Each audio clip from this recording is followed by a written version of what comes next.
నారాయణీయం 86వ దశకం సాల్వవదం భారతపోర్ సాల్వో భైష్మీ వివాహే యదుబలవిదితః చంద్రచూడాద్విమానం విందన్ సౌభం సమాయి వైవసతి కురుం త్వత్పురీమభ్యభాంక్షీత్ ప్రద్యుమ్నస్తం నిరుందన్ నిఖిలయదుబడైర్న్యగ్రహీదుగ్రవీర్యం తస్యామాత్యం ద్యుమంతం వ్యజని చ సమరః సప్తవింశత్యహాంతం తావద్వం రామశాలి త్వరితముపగతః ఖండితప్రాయసైన్యం సౌభేశం తం న్యరుందాః స చ కిల గదయా చార్గమభ్రంశయత్తే మాయాతాతం విహింసీదపి తవ పురతస్తత్ త్వయాపేక్షణార్థం నాంజాయీత్యాహురేకే తదిదమవమతం వ్యాస ఏవం న్యషేదీత్ क्षिप्त्वा सौभं गदाचूर्णितमुदकनिधौ मंक्षु साल्वेऽपि चक्रे नोत्कृत्ते दन्तवक्त्रः प्रसभमभिपतन् अभ्यमुञ्चद्गदां ते कौमोदक्या हतोऽसावपि सुकृतनिधि चैद्यवत् प्रापदैक्यं सर्वेषामेष पूर्वं त्वयिधृतमनसां मोक्षणार्थोऽवतारः त्वय्यायाते तजाते किल कुरु सदसि द्यूतके संयतायाः क्रन्दन्त्यायाज्ञसेन्याय सकरुणमकृता चेलमालामनन्ताम् अन्नान्तप्राप्त सर्वं सजमुनिचकित द्रौपदी चिन्तितोत प्राप्तशाकान्नमस्नन्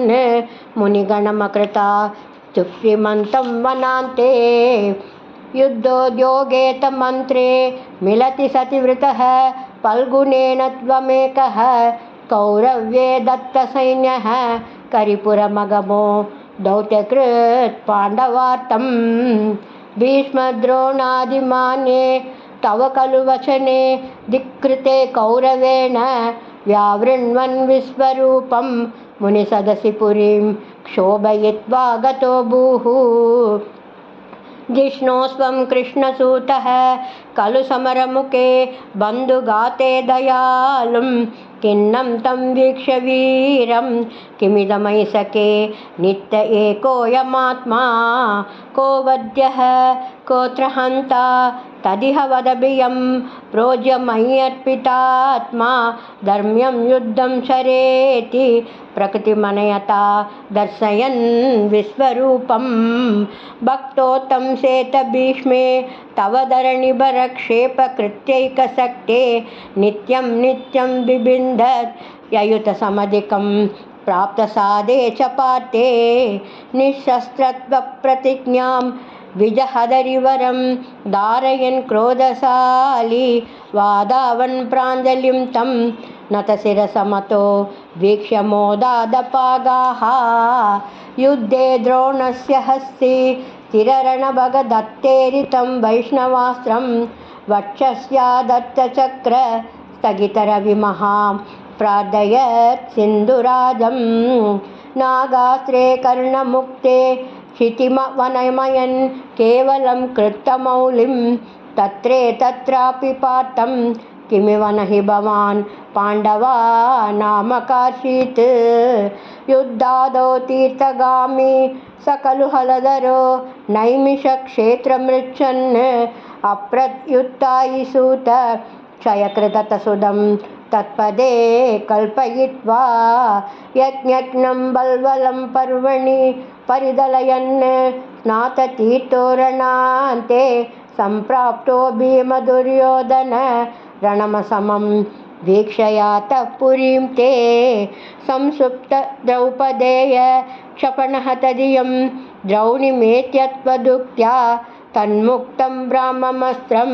समहृतविजयो मौलिरत्नं च जह्रे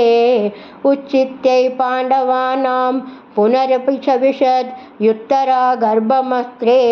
रक्षन् अङ्गुष्ठमात्रः किल जठरमगा चक्रपाणिर्विभो त्वं धर्मौघं धर्मसूनो रभिददखिलं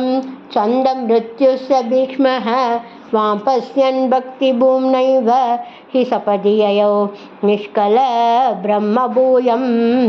संयाजाता स्वमेधैस्त्रिभिरतिमहितैर्धर्मजं पूर्णकामं सम्प्राप्तो द्वारकां त्वं पवनपुरपते पाहि मां सर्वरोगात्।